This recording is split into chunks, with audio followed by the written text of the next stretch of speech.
என்ன விஷயத்துக்கு வந்திருக்குன்றது எல்லாருக்கும் தெளிவா தெரியுங்களா? ஆலயத்துக்கு பாதுகாப்பா வந்திருக்கணும், ஆலயத்தை வந்து காக்க வேண்டும், அது நம்மளுடைய கடமை. சரிங்களா? சரி, ஓகே. இந்த கோவில் வந்து நிச்சயமாக பழைய கோவில் எல்லாருக்குமே தெரியும். ஒரு சில பேர் சொல்றாங்க அது 1976 தான் கட்டினாங்கன்னு. ஏன் நேற்று காலையில கூட தான் கட்டலாம், அது தப்பு கிடையாதுங்க. வழிபாடு எப்ப செய்யப்பட்டது அதுதான் கேள்வி. என்றைக்கு வழிபாடு செய்யப்பட்டது? எப்ப நம்ம முன்னோர்கள் இந்த பூமிக்கு வந்தாங்களோ, இந்த தோட்டம் ஆரம்பிக்கப்பட்டதோ அன்றைக்கு நிச்சயமா வழிபாடு செஞ்சிருப்பாங்க. அந்த வழிபாடுல வந்த அம்மன் தான் இந்த மாரியாத்தா. அப்படின்னா இந்த மாரியம்மனுக்கு வந்து வயது வந்து நிச்சயமாக 150 வருடம் இருக்கலாம், 140 வருடம் இருக்கலாம், 100 வருஷத்துக்கு மேல இருக்கலாம். அதுதான் நம்மளுடைய கேள்வி பாருங்க. இதுல வந்து பில்டிங் வந்து முந்தானத்து காலையில தான் கட்டினாங்கன்னு சிமெண்ட் கூட காயெல்லாம், அது நம்மளுடைய பிரச்சனையே கிடையாது. We are not to that. We are here to protect what we have settled here for last 140 years. அதுதான் நம்மளுடைய போராட்டம். இந்த இடத்தை விட்டு நகரக்கூடாதுன்றதுதான் நம்மளுடைய போராட்டம். அதுல தெளிவா இருக்குமா எல்லாரும்? அதுல தெளிவா இருக்குமா? ஏன்னா இந்த ஆலயமோ அல்லது தமிழ் பள்ளியோ இதுதான் நம்மளுடைய அடையாளம், இதுதான் சரித்திரம். இங்க மக்கள் இருந்தாங்கன்னு. இந்த சீஃபீல்ட் தோட்டம் என்பதுக்கு அடையாளம் இதுதான். இப்ப ஒன் சிட்டின்னு சொல்றேன், நாங்க சீஃபீல்ட் எல்லாம் போயிடும்.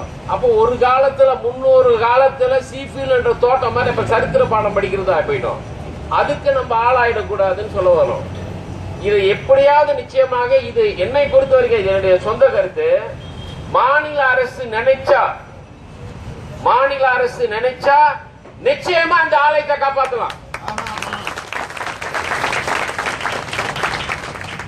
மாநில அரசுல பொறுப்பில் இருக்கிறவங்க பொறுப்பா காரியத்தை செய்ய வேண்டும். நம்ம பல விஷயங்களை பார்த்திருக்குங்க.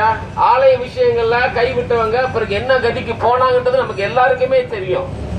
ஆலய விஷயத்தினால நம்ம இங்க வந்து வேறுபட்டிருந்தாலும், கட்சி வேறுபட்டிருந்தாலும் சரி, மொழி வேறுபட்டிருந்தாலும் சரி, நம்முடைய கொள்கை வேறுபட்டிருந்தாலும், இன்னைக்கு எல்லாரும் வந்து இந்த ஆலயத்தை காக்கணும்னு சொல்லிட்டு எல்லாம் ஒரு குரலா வந்திருக்கோம். உண்மையா இல்லையா?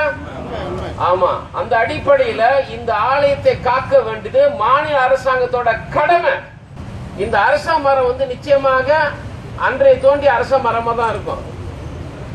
எப்பவுமே நம்ம வந்து ஒரு கோவில் எல்லாம் செஞ்சோமா ஒரு அரச மரம் வைப்பாங்க, ஒரு ஆலம் அது மாதிரி இருக்கும். அது நம்மளோட ஐதீகம். வேப்ப மரம் அரச மரம் வைக்கிறது நம்மளோட ஐதீகம். அப்ப அந்த அரச மரம் வச்சு வழிபாடுகள் செஞ்சிருப்பாங்க. இதுதான் நம்மளோட இது.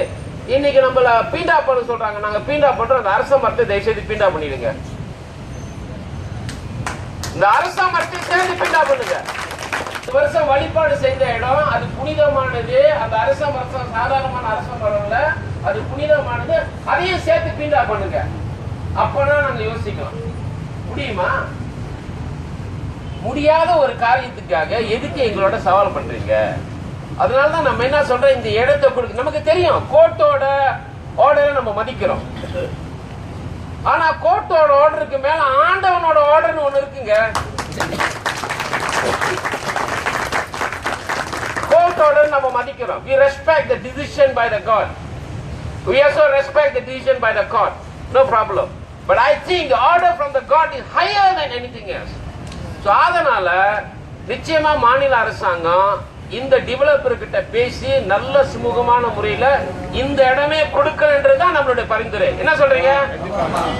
இந்த ஆளுங்க கொஞ்சம் பேர் தான் வராங்க, அதெல்லாம் உங்க கேள்வி இல்லைங்க. சாமி கும்பிடுறவங்க வந்து சாமி கும்பிடுவாங்க, சாமி கும்பிடாதவங்க வரவே மாட்டாங்க. எப்போனா ஒருத்தி போடுவாங்க. உங்களுக்கு என்ன பிரச்சனை? அதனால சொல்லக்கூடாது 5 பேர் தான் வராங்க, 10 பேர் தான் வராங்க, 15 பேர் தான் வராங்க அப்படின்னு பேசக்கூடாது. வரவங்க வருவாங்க. ஆகையினால வழிபாடு தலங்கள் நிச்சயமாக காக்க வேண்டும். அது நம்மளுடைய அடையாளம், நம்மளுடைய உரிமை. இதுதான் சரித்திரம். இந்த நாட்டில் வந்து இந்த சீப்பில் தோட்டம் இருந்தது, இதுக்காக மக்கள் வந்து தன் உயிர், இதெல்லாம் காடா தானே இருந்திருக்கணும். அப்ப இந்த கோவிலை காக்க முடியல, அப்பெல்லாம் நம்மள என்ன ஜென்மமா இருப்போம்? ஆகையினால இந்த கோயில் வந்து நம்மளுடைய அடையாளம், நம்மளுடைய சின்னம், நம்மளுடைய சரித்திரம். இதை நிச்சயமாக காக்க வேண்டும். அந்த அம்மன் நிச்சயமாக அருள், அந்த அம்மன் அருள் எல்லாருக்கும் இருக்குங்க. அவளோட அனுமதி இல்லாம இந்த இடம் மூவ் பண்ணாது. நம்ம சரித்திரத்துல பல இடங்களை பார்த்திருக்கோம். ஆகையினால மாநில அரசாங்கம், என்னை பொறுத்த வரைக்கும் மாநில அரசாங்கம் நிச்சயமா செவி சாய்க்க வேண்டும். மாநில அரசாங்கத்துல பொறுப்புல இருக்க பொறுப்பாளர்கள் நிச்சயமா மாநில முதல்வர்கிட்ட போய் சொல்லி ஒரு நல்ல ஒரு தீர்க்கமான முடிவு எடுக்க வேண்டும். அது வரைக்கும் இந்த ஆலயத்தை யாருமே டிஸ்டர்ப் பண்ணக்கூடாது. ஒரு சில பேருக்கு தான் உரிமை இருக்கின்றது தவறான ஒரு கருத்து. அதனால பொதுமக்கள் இன்றைக்கு இந்த விஷயம் பொதுமக்களோட விஷயம் ஆயிடுச்சு. பொதுமக்கள் எடுக்கிற முடிவுக்கு எல்லாரும் கட்டுப்பட வேண்டும் என்று விடைபெறுகின்றேன். நன்றி, வணக்கம். நம்ம மக்களை, முக்கியமா நம்ம இந்து மக்களை இவ்வளவு பேர் இங்க பாக்குறதுக்கு ரொம்ப மகிழ்ச்சியா இருக்கு. இதாங்க நம்மளுக்கு வேணும். நம்மளோட ஒரு ஐயா சொன்ன மாதிரி ஆலயங்கள் பள்ளிக்கூடம் தான் நம்மளோட அடையாளம். ஒன்றுவெல்லாம் பறி கொடுத்துக்கிட்டே இருக்கிறோம். எல்லாத்தையுமே நம்ம கேட்டு வாங்க வேண்டிய ஒரு நிலைமையில இந்த நாட்டில் இருக்கோம். அதெல்லாம் மாறணுங்க. அது மாறுறதுக்கு ஒரே வழி நம்மளோட ஒற்றுமை தான். நீங்கள்லாம் உங்களோட சமுதாய பற்றுல இங்கே கூடி இருக்கீங்க. அதுக்கு கண்டிப்பாக உங்களுக்கு ஒரு பெரிய பலத்தை கைத்தட்ட கொடுத்துக்கணும். ஏன்னா ஒரு சோஷியல் மீடியாவில் பார்த்தீங்கன்னா 2 மணி 3 மணி வரைக்கும் நானும் சோஷியல் மீடியாவில் இருந்தேன். ஒரு குரூப், அவங்க தான் எட்டப்பன்னு சொல்லுவாங்க. நம்ம சமுதாயத்தில் எட்டப்பன்ஸ். அவங்க என்ன பண்ணுறாங்கன்னா, இந்த கோயிலுக்கு இந்த நிலம் கொடுத்துட்டாங்க, போவாதீங்க, போனீங்கன்னா அங்கே பிரச்சனை வரும், 1.5 மில்லியன் கொடுத்து 1 ஏக்கர் நிலம் கொடுத்துட்டாங்க, நல்ல இடம், போக வேண்டியதானே நம்ம சமுதாயத்தை தூண்டி விடுறாங்க. ஸோ அதனால எப்படிங்க நம்ம சமுதாயத்தில் ஒத்துமையை தேடுறது? இன்னைக்கு பாருங்க, கோயிலில் இன்னைக்கு நம்ம எல்லாம் கூடி இருக்கோம்னா என்ன, இந்த கோயில் எத்தனை வருஷம் கோயில், இதோட ஐடென்டிட்டி என்ன ஆகுறது சொல்லுங்க பார்க்கலாம். இதோட ஐடென்டிட்டி இஸ் இம்பார்ட்டன்ட். இதே மாதிரி தான் பாருங்க, பி ராமலி டெம்பிள் ஐடென்டிட்டியை ப்ரிசர்வ் பண்றதுக்கு அதே இடத்துல கேஎஸ்ஆர் அந்த நிலத்தை உறுதிப்படுத்தி கொடுத்தாங்க. இன்னைக்கு இந்த மாநில அரசாங்கம் இந்த நிலத்தை இந்த கோயிலுக்கு உறுதிப்படுத்தி இங்க கொடுக்கலாம். இது முக்கியம்.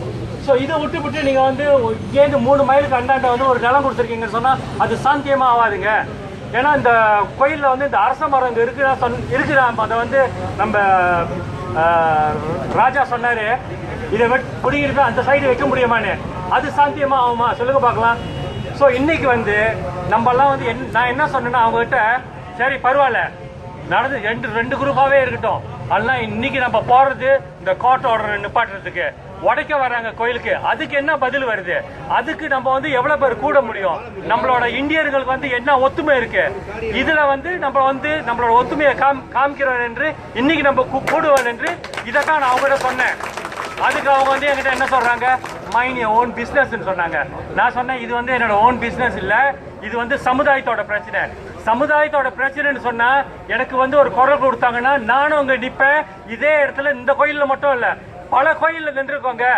இதே மாதிரி நீங்க எல்லாம் ஏன் நிக்கிறீங்க? இவரு 4 மணிலேருந்து இங்க இருக்காரு. இளங்கோவன் 4 மணிலேருந்து இங்க இருக்காரு. என்னதுக்கு சொல்லுங்க பார்க்கலாம். இந்த கோயில் இந்த இடத்துல நினைக்கணும் என்று. ஸோ 18 வருஷமா ஒருத்தர் இந்த கோயில் இங்க இல்லைன்னா, அவர் நிலத்தை வாங்கிட்டு காசை வாங்கிட்டு அங்க இந்த கோயிலை கட்டுறேன்னு சொன்னா இது ஜஸ்டிபிகேஷனா சொல்லுங்க பார்க்கலாம். இது நடக்க கூடாதுங்க. ஏன்னா பிரச்சனை கோயில்னு சொன்னா அந்த கோயில் பிரச்சனை இங்க தீக்கிறோம். அப்படி அந்த கோர்ட்ல அந்த ஆர்டர் அவங்களுக்கு சாத்தியமா கொடுத்துருந்தாங்கன்னா இதுலயும் தப்பு நடந்திருக்கு. ஏன்னா இங்க ஒரு ப்ராப்ளம் ஓடிக்கிட்டு இருக்கு. இந்த ப்ராப்ளம் முதல்ல சால்வ் பண்ணிட்டு அப்புறம் தான் கோர்ட்லயே தீர்ப்பு சொல்ல முடியும். அதனால மாநில அரசாங்கம் இந்த தீர்ப்பை அவங்க கையில இருக்கு, மந்திரி பசா கையில இருக்கு. அவர் நினைச்சாருன்னா இன்னைக்கு இந்த தீர்ப்பை தள்ளி வைக்க முடியும்.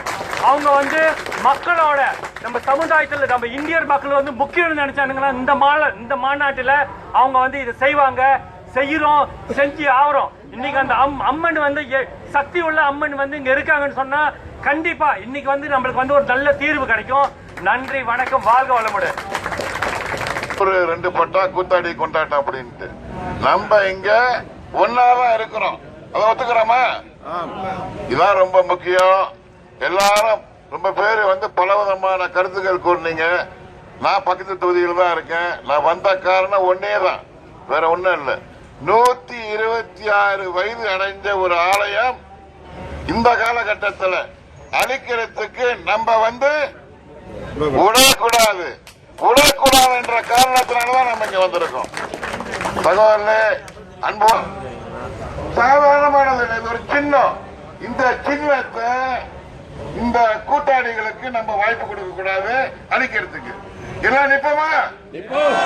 இது ரொம்ப முக்கியம். உங்களுக்கு எல்லாம் தெரியும், 2014 ஒரு கன்சர்ன் ஜட்ஜ்மெண்ட் எடுத்திருக்காங்க. என்ன சொன்னாங்க? இது பக்கத்துல போங்க, இந்த கோயில் இங்க இருக்கு, இங்க பக்கத்துக்கு போங்க அப்படின்ட்டு. இன்னைக்கு எங்க போயிருக்காங்க? இங்கே 3 கிலோமீட்டர் தாண்டி அங்க போயிருக்காங்க. இப்ப சொன்னாங்கல்ல, பள்ளத்துல கோயில், மேட்டுல கோயில், இது தேவையா? இங்க இந்த கோயில் இல்ல, நம்மளோட சின்ன அழியும். அழிஞ்சுக்கிட்டு போகக்கூடாதுன்னா இந்த ஜனமும் பத்தாது. இங்க வந்திருக்கீங்க, கடைசி வரைக்கும் நில்லுங்க. நிப்பீங்களா? ரொம்ப சந்தோஷம். ரொம்ப பேர் வந்திருக்கீங்க, பல தரப்புல வந்திருக்காங்க. 2007 கம்மஞ்சாவா கோயில் எப்படி அழிஞ்சிச்சு தெரியுமில்ல? ஒரு முட்டாளுதனமான முடிவு. அந்த முட்டாளுதனமான முடிவுக்கு இப்பயும் முட்டாளுதனமான முடிவு வரப்போகுது. இந்த அழிவு முட்டாளுதனமான முடிவுக்கு ஒரு மாநிலமே அழியக்கூடிய சாத்தியங்கள் இருக்கு. விளங்குதா? அரசியல் பேசவல்ல. அன்றைக்கு அரசியல் முடிவு, இன்னைக்கு நினைத்தால் ஒரு அரசியல் முடிவெடுத்து இந்த ஆலயம் இங்கே இருக்கக்கூடிய ஒரு நிலையை நம்ம ஏற்படுத்தலாம். நிப்போமா? நிப்போமா? நிப்போமா? நன்றி, வணக்கம், வாழ்க. தயவு செய்து இந்த கோயிலை பொதுமக்கள்கிட்ட ஒரு பொதுக்குழு அமைச்சு இந்த கோயிலை ஒப்படைச்சிருங்க. அந்த பொதுக்குழு அடுத்த நடவடிக்கை என்ன செய்யலாம்னு சொல்லி யோசிச்சு அதுக்கான நடவடிக்கையில் இறங்கலாம். நன்றி. இந்த கோயிலை வந்து இந்த சிபிஎல் தோட்டம் ஆரம்பிக்கும் போது கட்டப்பட்ட கோயில், அதாவது 126 வருஷம் முன்னுக்கு. அந்த மாதிரி ஒரு கோயிலை வந்து இங்கேருந்து இடமாற்றம் செய்வது, இல்லாட்டி இந்த கோயிலை உடைப்பதுன்றது ஏற்கக்கூடிய ஒரு செயல் அல்ல. காரணம், இது வந்து நம்மளுக்கு ஒரு நினைவு சின்னம் மாதிரி. இந்த நாட்டில் வந்து நம்ம நினைவு சின்னம் எல்லாமே அழிஞ்சிட்ருக்கு. நம்ம முன்னோர்கள் வந்து எங்கே வாழ்ந்தாங்க, எங்கே இருக்கிறாங்கன்றதே ஒரு அழிஞ்சு போகிற அந்த காலகட்டத்தில் இந்த மாதிரி திரும்ப இந்த மாதிரி கோயிலை வந்து நம்ம அழிச்சிட்டு வேறு இடத்த கொண்டு போனோம் அப்படின்னாக்கா நம்ம இருந்ததுக்கு, நம்ம இந்த நாட்டில் வாழ்ந்ததுக்கு ஒரு அத்தாட்சியே இல்லாமல் போயிடும். ஸோ அந்த விதத்தில் இந்த மாதிரி கோயிலை வந்து இந்த 126 வருஷம் கோயிலை வந்து அரசாங்கம் பாதுகாக்க வேண்டிய ஒரு கோயில். மக்கள் பாதுகாக்கிற ஒரு சைடு இருந்தாலும் அரசாங்கம் ஹெரிட்டேஜாக இந்த கோயிலை வந்து பாதுகாக்க வேண்டுன்றது என்னோடய வேண்டுகோள்.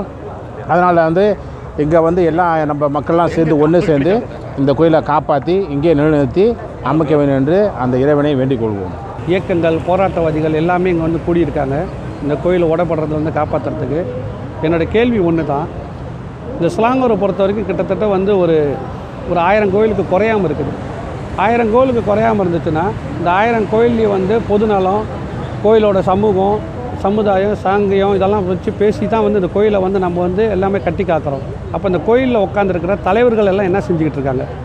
இந்த சுற்று வட்டாரத்தில் இந்த ஸ்லாங்கூரில் இருக்கிற கோயில் தலைவர்கள் எல்லாருமே தலைவர், துணைத் தலைவர், செயலாளர், பொருளாதார 4 பேர் கிளம்பி வந்தாலும் இத்தனை பொது இயக்கம் கிளம்பி வந்திருக்காங்கன்னு சொல்லி அரசாங்கமும், ஆளும் அரசாங்கம் சரி, இல்லை எதிர்க்கட்சி அரசாங்கமும் சரி, எந்த அரசாங்கமாக இருந்தாலும் நம்மளுக்கு வந்து பார்ப்பாங்க, மேலும் கீழையும் பார்ப்பாங்க. இத்தனை கோயிலோட தலைவர்கள் வந்து ஒன்று கூடியிருக்காங்கன்னு. இன்றைக்கி நான் இந்த பொறுத்த வரைக்கும் இந்த கோயிலுக்கு வந்தது வந்து இந்த கோயில் உடைப்படுது அப்படின்ற ஒரு திட்டத்தில் நான் வரல. ஒரு 120 வருஷத்துக்கு மேலே தமிழன் வாழ்ந்த ஒரு சரித்திரம் உடையப்பட போகுது, அது ஒரு இதில் தான் நான் வந்தேன். கோயிலாக நினச்சி காப்பாற்றாமல் இந்த சுற்று வட்டாரம் வந்து இந்த அளவுக்கு வந்து நல்ல வளர்ச்சி அடைஞ்சாலும் இந்த கோயில் வந்து இந்த இடத்துல தமிழா ஆண்டான் அப்படின்றதுக்கு ஒரே சரித்திரம் வந்து இந்த கோயில் ஒண்டி தான். ரெண்டாவது வந்து இந்த கோயிலை வந்து எனக்கு தெரிஞ்ச வரைக்கும் முன்னால் வந்து இருந்த எஸ்கோங்க வந்து தாப்பாடி கக்கால் கான் பண்ணியிருக்காங்க. அதேமாரி மகாலிங்க கக்கால் பண்ணியிருக்காரு, டத்தோ மகாலிங்கம், டத்தோ சிவலிங்கம் கக்கால் பண்ணியிருக்காரு. அப்போ இதுமாரி பண்ணும்போது இப்போ எப்படிப்பட்டு இந்த கோயிலை வந்து எடுக்கிறதுக்கு வந்து யார் இது அப்ரூவ் கொடுத்தா? இது வெட்ட வெளிச்சத்துக்கு வந்தாகணும். வெட்ட வெளிச்சத்துக்கு வந்தால் தான் இது யார் இதுக்கு பின்னால் இருக்கான்னு நம்ம கண்டுபிடிக்க முடியும். ரெண்டாவது வந்து இந்த கோயிலோட இந்த நிலத்தை வந்து மொத்தமாக வாங்கின டெவலப்பர் வந்து எத்தனாவது டெவலப்பர்னு நம்மளுக்கு தெரிஞ்சாகணும்.